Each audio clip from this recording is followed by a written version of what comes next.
Olá, tô de volta, eu sou a professora Poliana Lira e nós estudamos juntos a toxicologia mapeada, né? A gente está iniciando um momento, assim, muito importante do nosso estudo, que é o estudo de toxicologia social de medicamentos, tá? Primeira coisa que a gente precisa saber é o que é toxicologia social e toxicologia de medicamentos, tá?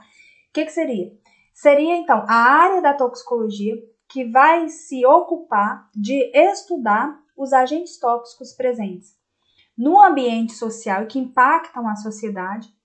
Normalmente são drogas psicoativas, drogas que têm uma alta capacidade de provocar tolerância, dependência, né?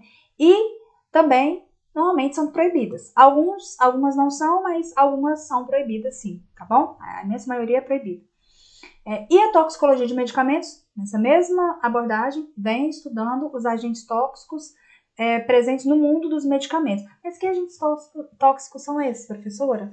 Bom, são medicamentos mesmo, mas que ou são usados de forma abusiva, ou são usados de forma criminosa, ou são usados num contexto acidental e acabam provocando uma síndrome tóxica.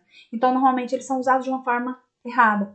Ah, professora, mas todo medicamento tem um efeito tóxico, mesmo usado dentro da posologia, da janela terapêutica dele, ele pode trazer um efeito tóxico? Pode sim, é um efeito esperado, né? Essa toxicologia do medicamento que a gente estuda dentro de um efeito tóxico, dentro de um contexto adequado, ela é estudada lá em farmacologia, né? São efeitos tóxicos dos medicamentos.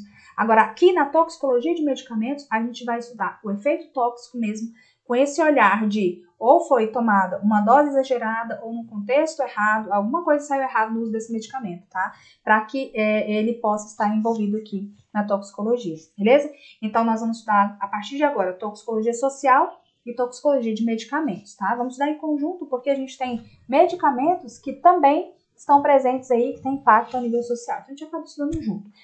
Quais são os principais agentes tóxicos envolvidos nesse estudo? Tá? Não são apenas esses. Né? Existe uma variedade enorme de agentes tóxicos que são estudados dentro de toxicologia social de medicamentos. Mas dentro, né, dos principais, nós podemos colocar aqui, ó, anfetamínicos em geral, e aí a gente engloba até medicamento, né? Cocaína, né? Folha de coca, crack, que é uma droga social, LSD, mescalina, psilocibina, opiáceos, morfina, heroína, codeína. Então, aqui dentro dos opiáceos, por exemplo, né, se a gente for tirar como exemplo os opiáceos, nós temos a morfina, que é um medicamento, né, então tem um fim terapêutico, mas também pode ter um uso abusivo, um uso recreativo.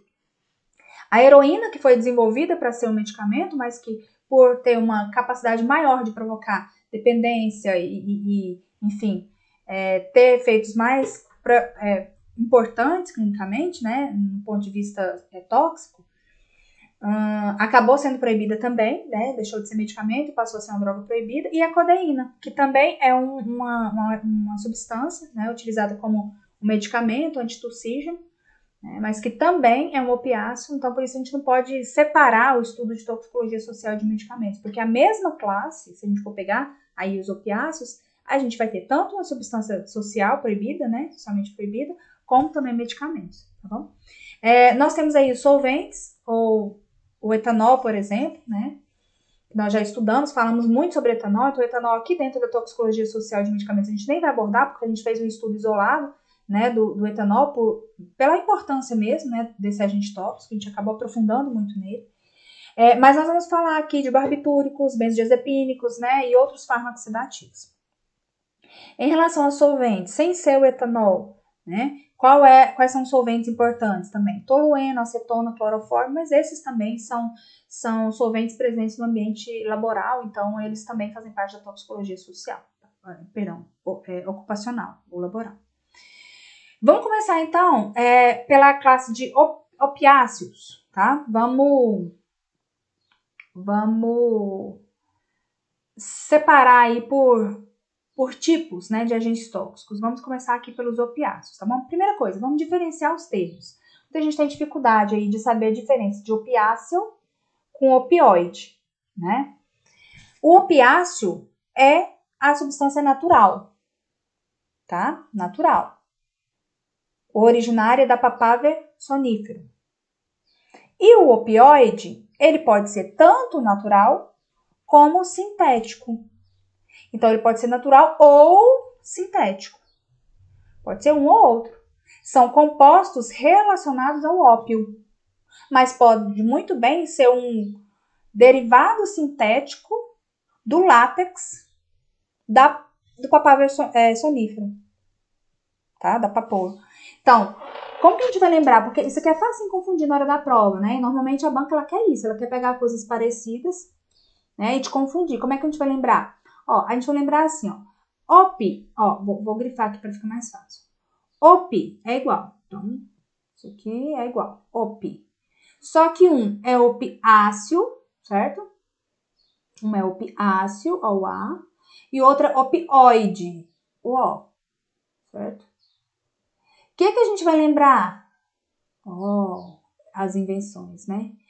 O opioide, ele tem o O de ou seja, ele pode ser natural ou sintético. Então, esse O aqui, ó, é o que vai te lembrar que o opioide, natural ou sintético. E o opiáceo, só natural, tá? Então, opioide, o O, ou natural ou sintético, tá? Só para você não confundir essa nomenclatura, porque aí pode aparecer lá na prova a seguinte assertiva. Em relação à toxicologia social e de medicamentos, podemos afirmar que substâncias um opiáceo, são substâncias naturais ou sintéticas provenientes da papaver sonífera. Você fala natural ou sintética? Opiáceo? Não, opiáceo é só natural. Opioide, que é ou natural ou sintética. Beleza? Então, opiáceo, só natural. Opioide, ou natural ou sintético. Beleza? Vai errar isso aí nunca mais. Beleza. Então, o que a gente tem que lembrar? Eu sempre coloco uma imagenzinha, né? Pra gente facilitar aí a assimilação. A papoula está fortemente ligada ao ópio, já que esse é o látex do fruto da papoula, enquanto ainda não está maduro. Então, é aquele leitinho, é esse leitinho aqui, tá? Esse látex é semelhante ao da seringueira, no entanto, possui propriedades diferentes, sendo que o extraído da papoula contém morfina, codeína, papaverina e outras substâncias. Então, é o leitinho, tá? Do fruto da papoula. Esse aí é o fruto da papoula, vai sair esse látex. Nesse látex eu vou ter essas substâncias, tá? Morfina, codeína, papaverina e outras substâncias. Ah, professora, e a heroína? Calma, tá? Mecanismo de ação e efeitos. Vamos falar sobre isso? Então, toxicodinâmica. Aí, comigo, daqui pra frente, a gente vai trabalhar agente tóxico, toxicocinética, toxicodinâmica, padrão de uso. Beleza? Mecanismo de ação. Então, toxicodinâmica. Mecanismo de ação tanto dos opiáceos como dos opioides, tá? Eu vou ter aqui, ó, agonistas dos receptores opioides. Então, nós temos receptores endógenos, receptores naturais, fazem parte do nosso organismo. Olha que interessante, o nosso organismo ele já tem receptores naturalmente para se ligarem a morfina, codeína, heroína, naloxona, tá? Então, são receptores chamados, são esses receptores aqui, tá? Que produzem efeitos específicos. Beleza. Professora, para a prova, o que cai? Na prova, o que cai? Principal receptor. Receptor Mi. Esse receptor aqui. Tanto é que é ligado a esse receptor que nós temos as principais drogas opioides. Tá bom? Então, nós temos aqui agonistas do receptor Mi. Morfina, codeína e heroína. Quais são os efeitos dessas drogas ao se ligarem ao receptor Mi? Analgesia supraespinhal. Daí se justifica o efeito terapêutico da morfina. Ligação ao receptor Mi, tá? analgesia. Então, a morfina ela é o mais potente analgésico utilizado aí no pós-operatório, né? Doentes oncológicos terminais, né? Porque tem essa capacidade poderosa de analgesia. Além da analgesia, a gente tem aqui uma depressão do sistema nervoso central a nível respiratório, uma depressão respiratória. Essa aqui é a responsável, esse aqui é o efeito responsável pelo uso abusivo, né, dos opioides, a euforia. Por provocar essa euforia, essa alegria, esse prazer, é que as pessoas fazem uso dos medicamentos, às vezes da codeína mesmo, da morfina, né? Tramadol, de forma recreativa, tá? Então, por esse efeito aí que tá grifado em azul, né? Pela euforia, é que acaba se desenvolvendo aí esse uso recreativo. Além disso, miose, ou seja, contração da pupila e dependência física. Deixa eu falar uma questão sobre efeitos. Tanto efeitos dos agentes tóxicos, como efeitos, lá na farmacologia, né? Efeitos adversos a medicamentos.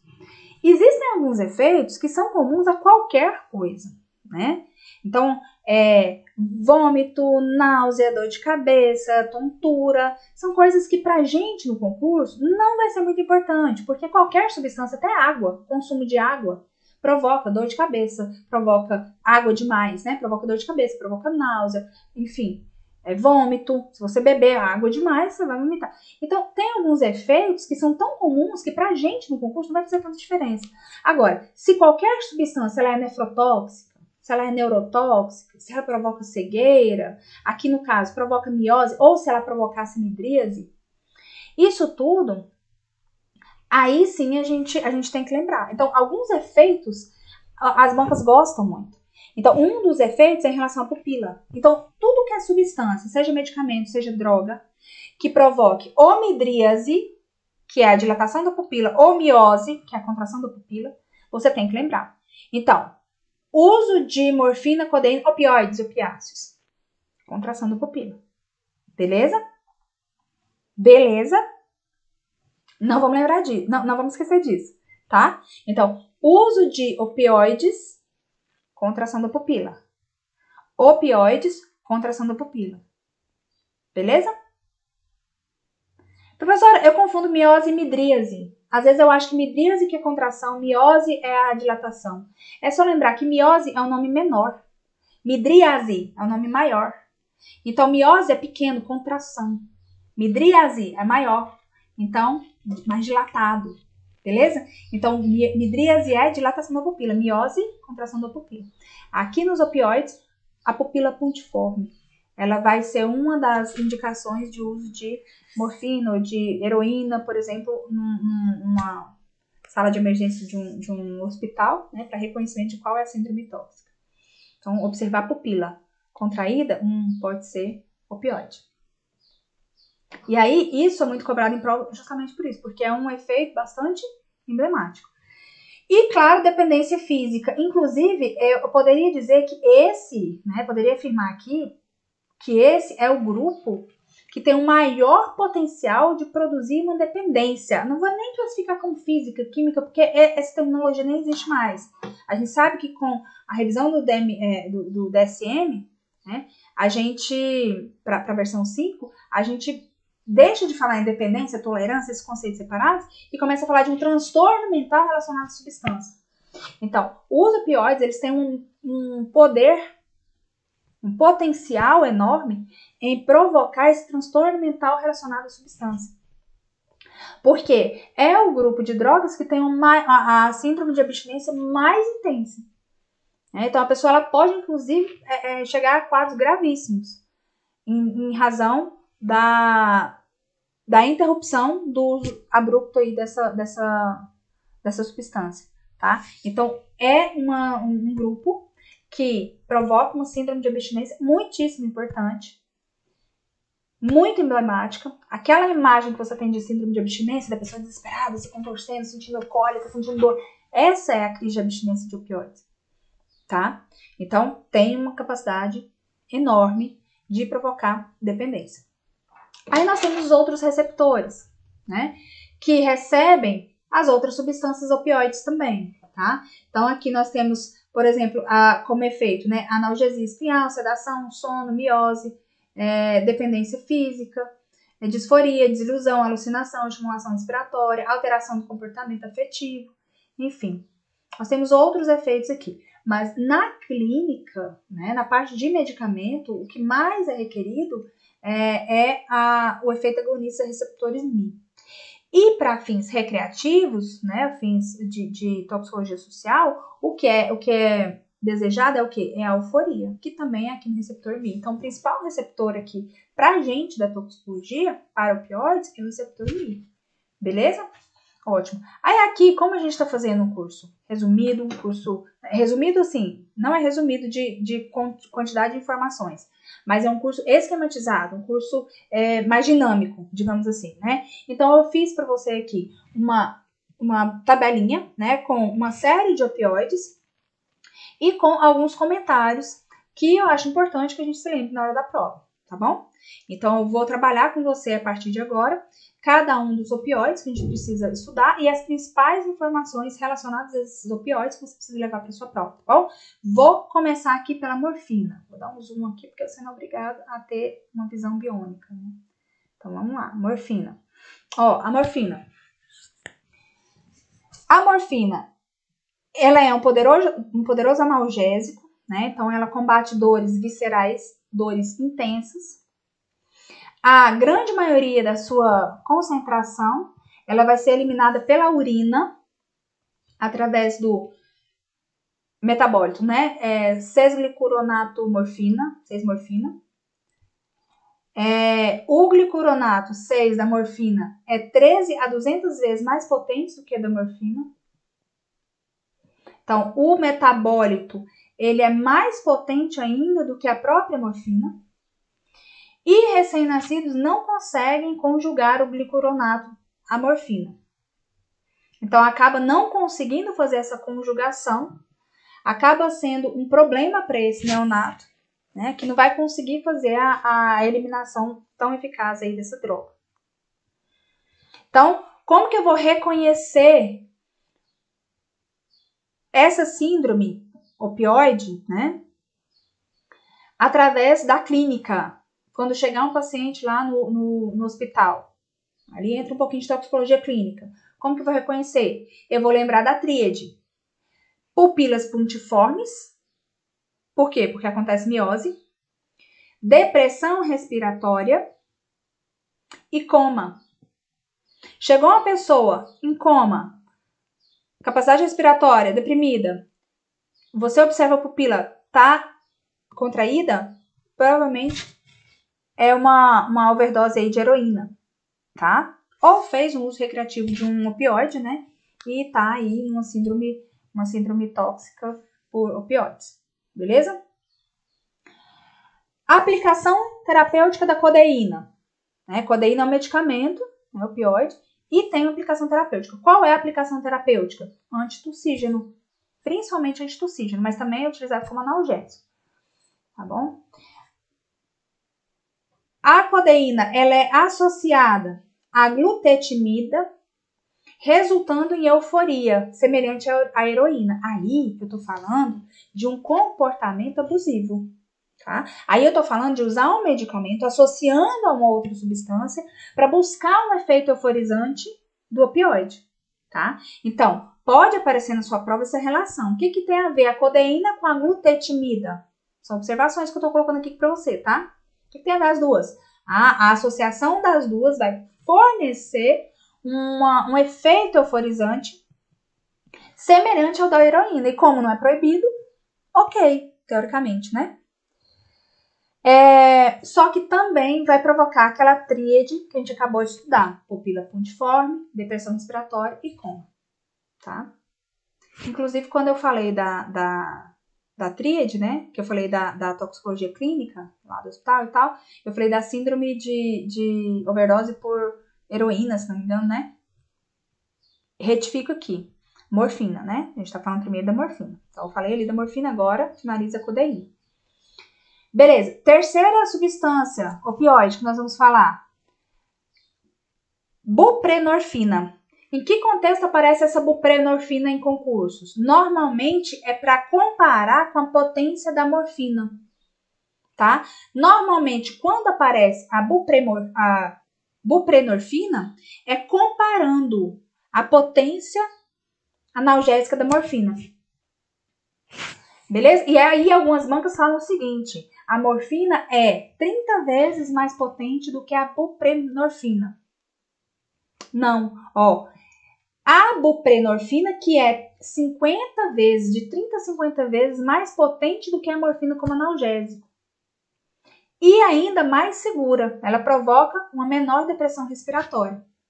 Então, ela acaba se tornando uma alternativa à metadona em dependente de heroína. Porque o que acontece? A gente, quando a pessoa ela é dependente da heroína, a heroína ela não é tirada de forma abrupta, justamente porque a síndrome de abstinência a opioides, ela é muito intensa. Então, você não pode tirar de forma abrupta. O que acontece é um tratamento com outro opioide, mais ameno, menos intenso do que a heroína. Então, normalmente, é feito aí um tratamento de dependentes à heroína com metadona, tá?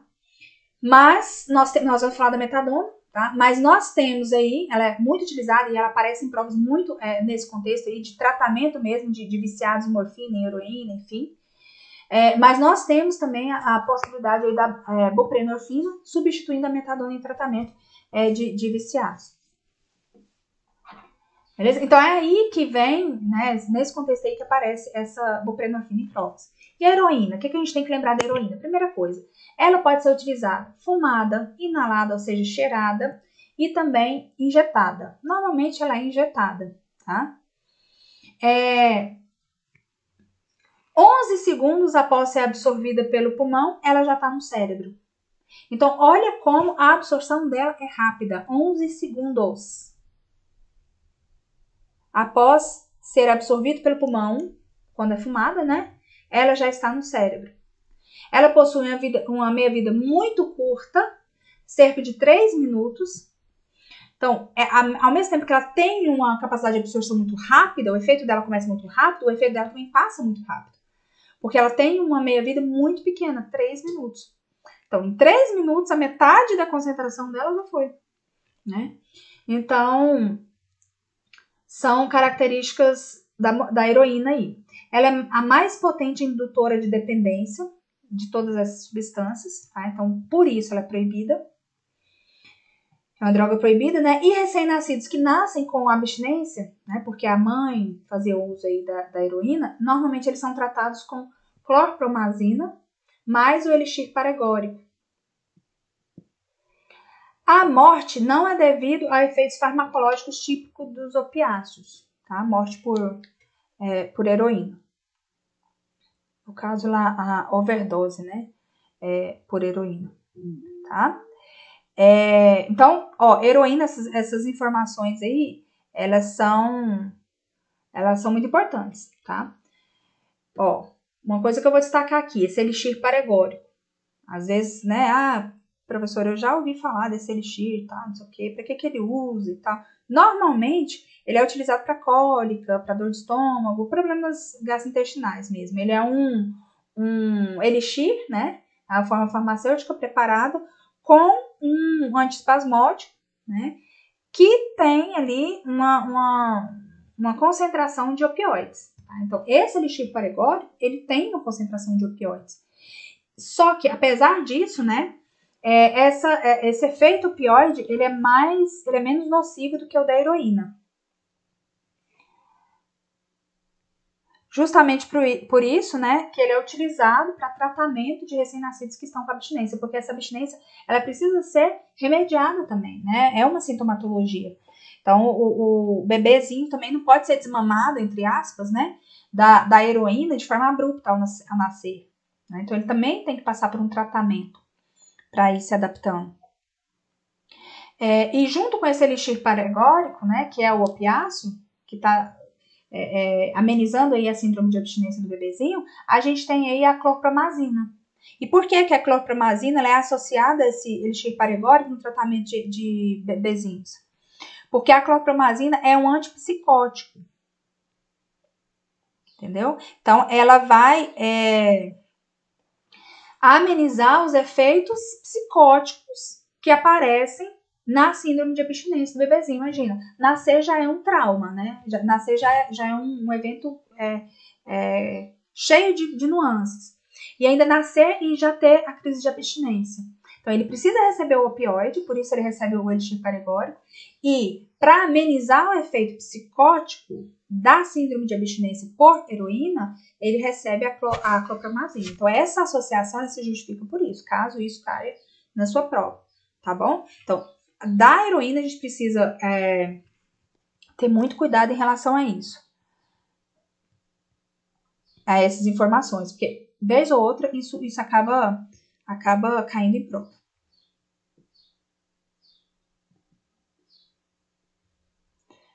Beleza? O que mais que nós podemos ver aqui?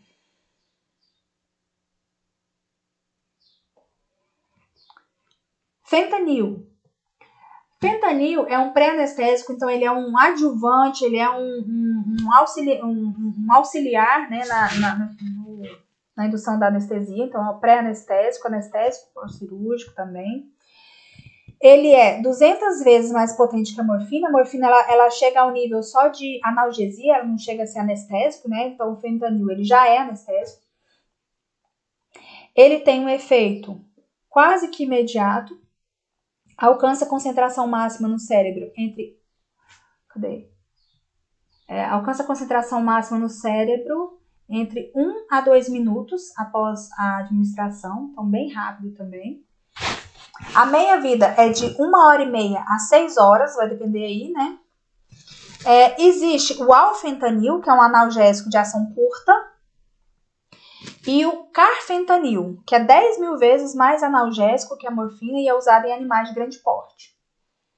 Tá? Inclusive, esse carfentanil aí é o que eu ficava brincando, né? Quando a gente assistia aquele seriado Dexter, né? Não sei se você já assistiu, mas que ele usa, né? Uma injeção, ele aplica um produto que ele não revela qual é, e a pessoa ela desmaia rapidinho, né? Então, dentro dos opioides, a gente tem essa alternativa aí, né, veterinária, utilizada para animais de grande porte, ursos e etc., né, para analgesia, né, cirurgia, enfim, desses animais. E nós temos aí o alfentanil, a alfentanila, né, que a gente chama, que é um analgésico de ação ultra curta. Outra opção aí de opioides é o propoxifeno. O propoxifeno é um analgésico de eficácia inferior à codeína, então bem fraquinho mesmo. Mas a dose letal ela é menor quando associada a bebidas alcoólicas. Interessante isso, né?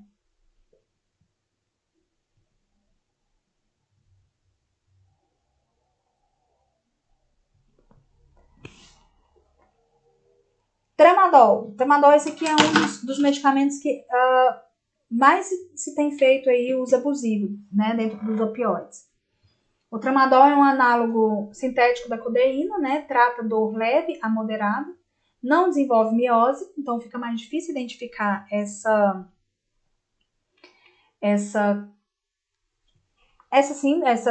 a razão, né, da intoxicação, enfim.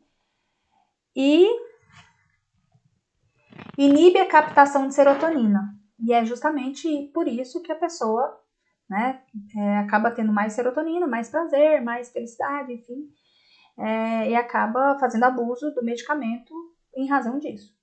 Então, o abuso da heroína, né, por causa da euforia, abuso ao tramadol por causa desse efeito aí de inibidor de recaptação da serotonina, como se fosse um antidepressivo, entre aspas, aí, tá? No uso abusivo.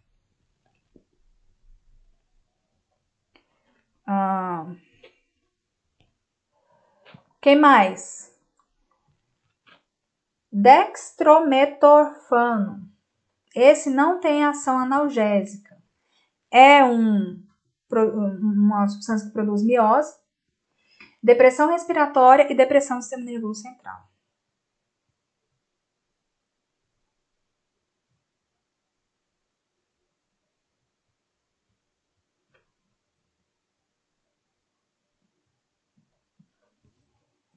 Metadona é aquilo que a gente já comentou, é utilizado no controle da dor crônica e tratamento do vício da morfina.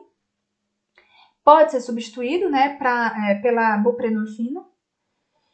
A ação analgésica é muito similar à morfina, então o efeito terapêutico é o esperado, né? Só que provoca uma abstinência menos ruim, né, com a intensidade menor. Ela é administrada via oral mesmo, possui uma meia-vida longa, de 24 horas. E a naloxona ela não é usada como droga de abuso, porque ela não vai ter aquele efeito euforizante como os outros opioides aí. Ela é usada tanto na terapia de superdosagem em opioides, como no diagnóstico de intoxicação. Por quê? Porque ela precipita a abstinência em indivíduos dependentes. Então, a naloxona, como ela não tem o efeito igual, né, não tem efeito semelhante aos demais opioides, ela acaba sendo utilizada para detectar se uma pessoa está usando ou não opioide. Tá? Por quê? Porque ela precipita a abstinência em indivíduos dependentes. Ela faz acontecer a abstinência. E a pessoa vai manifestar os sintomas. A pessoa tomou naloxona, se ela tiver em uso de opioides, ela vai precipitar esse síndrome de abstinência, ela vai mostrar que ela está em uso de opioide. O que ela faz? Ela desloca os opioides dos seus sítios e se liga a eles, ou seja, é uma competição pelo receptor, sendo um antagonista, então. Tá? Então, a naloxona é um antagonista aos efeitos sedativos, analgésicos e oculares dos opioides. Sendo um antagonista, ela acaba, então, né, precipitando a síndrome de abstinência, que mesmo se a pessoa tiver em uso da substância, ela não vai ter o efeito, né, esperado pela substância e vai acabar desenvolvendo sintomas de abstinência. Bom, nós já demos uma estudada, pelo menos uma introduzida às principais substâncias. Agora, daqui para frente, professora, agora faça questões, agora busque mais informações em relação a essas substâncias, mas a lista de substâncias, basicamente opioides, são essas aí que vão aparecer na sua prova, beleza? Bom, mais uma vez extrapolei o horário, então eu vou encerrar essa aula. Volto na próxima aula dando sequência à toxicologia social, mas agora não falando mais de opioides. Agora eu vou começar a falar de um tema muito interessante que é estimulante do sistema nervoso central. Eu espero você. Até mais. Tchau, tchau.